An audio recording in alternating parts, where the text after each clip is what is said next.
بسم اللہ الرحمن الرحیم۔ شہر مکہ میں ایک شخص شراب پی رہا تھا۔ امام حسین علیہ السلام پاس سے گزرے تو اس نے ایک جام بنا کر امام حسین علیہ السلام کے سامنے پیش کر کے کہا، پی لیجئے۔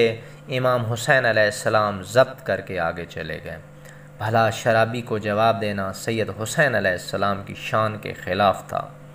یہ گستاخ کوئی اور نہیں بلکہ یزید بدکار تھا۔ یزید بدکار، زانی، قاتل، شرابی، ظالم، بدمعاش، کون سی ایسی خامی ہے جو یزید میں نہ تھی؟ یزید کے سیاہ کارنامے سب کے سامنے تھے اور امام حسین علیہ السلام اس کے گواہ تھے۔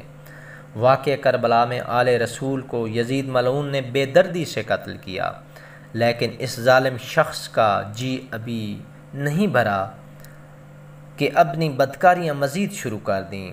3 دن کے لیے شہر مدینہ تمام لوگوں کے لیے حلال کر دیا گیا کہ وہ جو چاہیں کریں۔ یزید کی فوج نے تقریباً 700 صحابہ کرام کو شہید کیا اور تقریباً 10,000 تابعین کو شہید کیا۔ نہیں، ابھی بھی جی نہ بھرا۔ سینکڑوں کی تعداد میں صحابیات و تابعیات کو بغیر نکاح کے حاملہ کیا۔ یزید کیا تھا، میں کیا لکھوں؟ اس کے سامنے امام حسین علیہ السلام کیسے سر جھکا سکتے تھے جن کی رگوں میں نبی کا خون دوڑتا ہو؟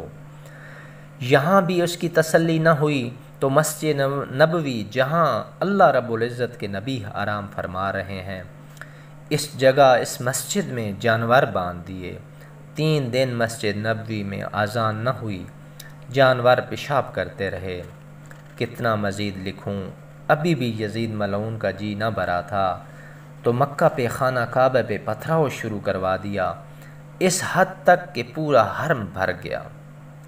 اتنا ہی نہیں، خانہ کعبہ کا غلاف بھی جلا دیا گیا۔ اللہ اکبر! یزید کا کردار ایسا گھناؤنا تھا۔